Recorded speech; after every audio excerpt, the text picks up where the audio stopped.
As total UK deaths reach a 20-year high, red tape holds up PPE provisions to the NHS, and Trump closes the US border amid the pandemic to protect the Americans' lives and also their jobs. So, what's happened? Well, as we see, the total number of deaths hits a 20-year high. So this isn't just them saying, well, it's mainly coronavirus and it's sweeping through our nation so much. But of course, as we know that a lot of these so-called coronavirus deaths are not necessarily coronavirus deaths. If somebody has symptoms which are flu-like or coronavirus-like, that'll be put on as the cause of death, even if it was not the reason that they died, and even if they were never tested for coronavirus. A meme going around, which you might have seen, is the motorcyclist who was T-boned but did have symptoms of coronavirus, and therefore he died because of the coronavirus. Because as we all know, you can normally survive being T-boned on a motorbike as long as your lungs are working perfectly.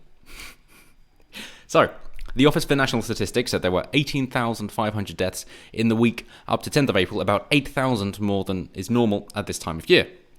So about double.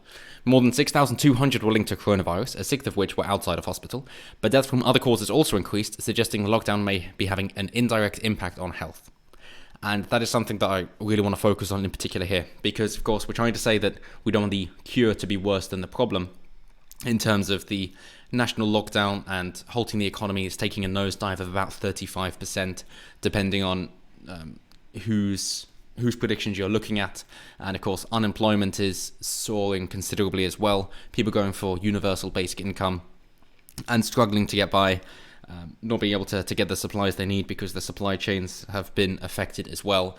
And in America, with a 1% increase in unemployment, we expect about 10 to 40,000 extra deaths. Of course, we shrink that down for the UK, of course, but naturally, it's an exponential growth that if you look at this compared to the 2008 recession, that's just a little blip on the curve instead of what we're up to now with it going into millions of people unemployed now instead of hundreds of thousands. It is staggering the amount of change, which of course leads to people having less money, making poor life decisions, and therefore turning to substance abuse as well, which destroys their health as well as possibly leading to death. You've got the direct impact of suicides, of people not knowing what to do and therefore tapping out of life by killing themselves. And of course, you've got people who are not going to get the healthcare that they normally need. We've also seen that the A&E applicants, or the people going to A&E, has halved as well of what we'd be expecting. Of course, the 111 calls have increased dramatically, but people aren't actually going to the A&E when maybe they need it or maybe they don't. So as Nick Stripe, head of health analysis, said, they were trying to understand what had been happening with this increase in non-coronavirus deaths. He said it could be that people with other illnesses were avoiding going to hospital treatment.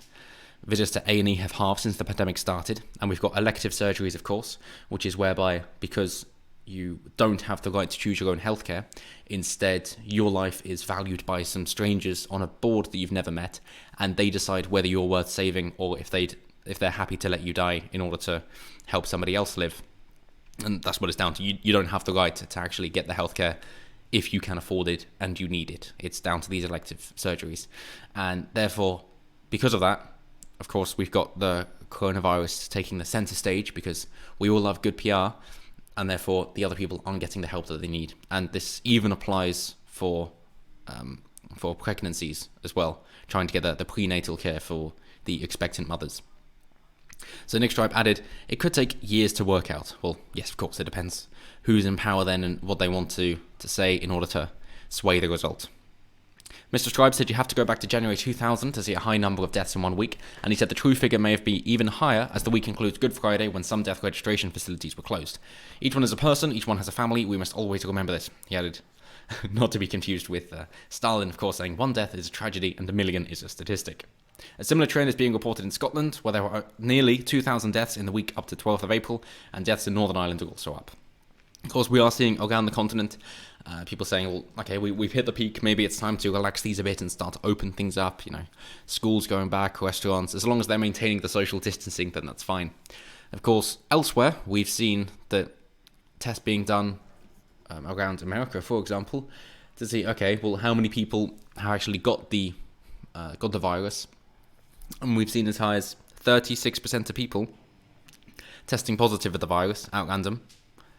None of them knew that they had it. They were all asymptomatic. So a third of them. A third of those tested had the virus and had no idea that they had it.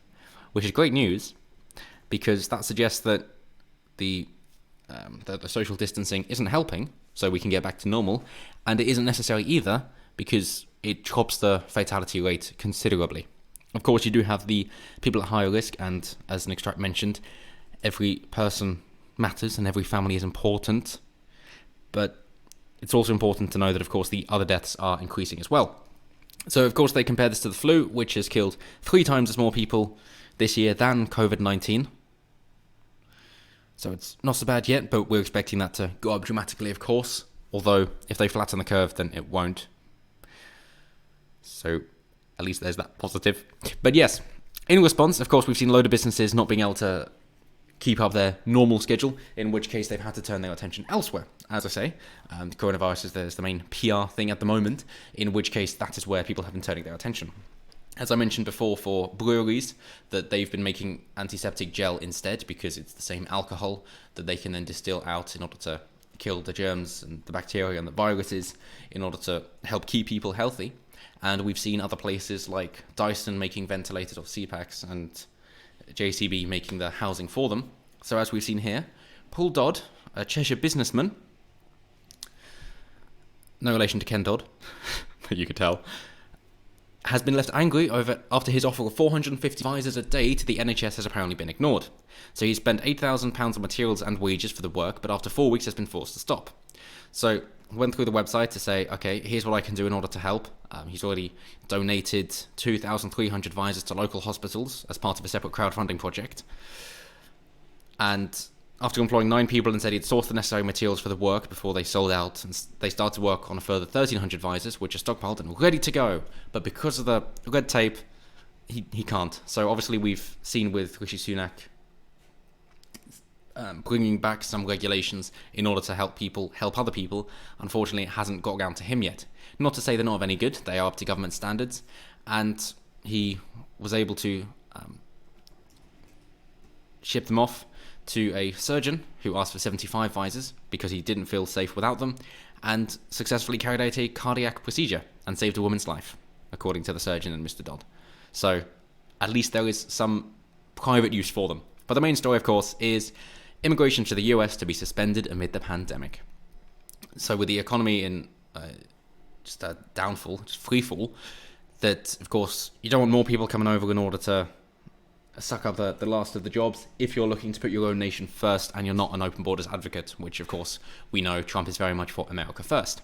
On top of that, seeing as it came from China, it is the CCP virus, the Wu flu after all, that they don't want more people coming across in order to infect the natives, that, as of course we saw with the Native Americans hundreds of years ago, before we had germ theory and dying from smallpox. So we don't want a repeat of that, of course, now that we do have germ theory. So on Twitter, he cited the attack from the invisible enemy, as he calls the virus, and the need to protect the jobs of Americans, but did not give details. So the tweet in question: in light of the attack from the invisible enemy, as well as the need to protect the jobs of our great American citizens, I will be signing an executive order to temporarily suspend immigration into the United States, as the US has over 787,000 confirmed cases of COVID-19 and more than 42,000 deaths, according to Johns Hopkins University, tracking the pandemic globally. So they do have the most in the world, if you believe what China says, and that is a very big if. But, of course, as always, he wants to be seen to be doing the right thing. That is his shtick, I think. I know we talk about conservatives lacking morals on this channel quite a bit, and it could be said similarly that Trump is looking to be Mr. Popular, basically. And if you saw his press briefing that Steven Crowder uploaded, in how he's showing the news anchors of CNN, MSNBC, and the like, just being hypocritical and suggesting Trump said things he didn't, and they said things that they didn't, and you just see him in front, just eyeing people up, and then smiling, and then pointing at people, nodding. It's brilliant. Troll in chief, if you will. But hey, you know, it is down to his patriotic spirit, in that he does want what's best for the American people, of course, and that is why he's used this in order to push his agenda of hoping to close the borders and decrease the amount of immigration. But this is slightly different from what you might expect, as what this entails is the people who are in the US will stay, but nobody else will come in. So, as they say, that over there, over 1 million, more than half of those, though, were cases of adjusted status from within the US, meaning they were already there, and only 459,000 arrived from abroad. The latter group would be the ones presumably affected by an immigration ban. So no new people. And refugees, they got 30,000 people admitted into the US in 2019. Refugees from Congo, Myanmar, Ukraine, Eritrea, Afghanistan, and Syria. Refugees. So the reason behind the move, of course, because he wants to push his agenda and keep the American people safe and also try and get the economy to return. With that in mind, he has given kind of tacit support for the people who are protesting the local governing actions in order to close down the states or the cities, depending if it's a mayoral or statewide issue that they've got there, and saying that, hey, it's down to us to express ourselves. It's the First Amendment, of course. And Mr. Trump, who faced the election in November last week, tweeted in all capital letters for several states to be liberated. At Sunday's coronavirus briefing, he said those protesting against their governor's social distancing measures were great people. Their life was taken away from them. These people love our country. They want to get back to work. And that's it. At this point, I know they said that it should go over for months, but if you believe what Thunderfoot says, that if just 1/6 of the population do not adhere to the strict social distancing guidelines, then it's all for naught anyway, as it is so infectious. So at that point, you might have your ideal of nobody goes out and sees anybody, but then realistic that people are going to do this. And if they're going to do it anyway, how much can you stop them without removing their fundamental freedoms? If they wish to go out and get sick, isn't that their choice? It's not a nationalised health service, so if their insurance covers it, fair enough. And if it doesn't, then they know that, and they're putting themselves in danger willingly. And you've got to allow people to make those decisions for themselves. You do not know what is best for an individual unless you are having full knowledge of them. And of course, government doesn't know every individual citizen, but you know yourself. So with that in mind, until next time, have a good one.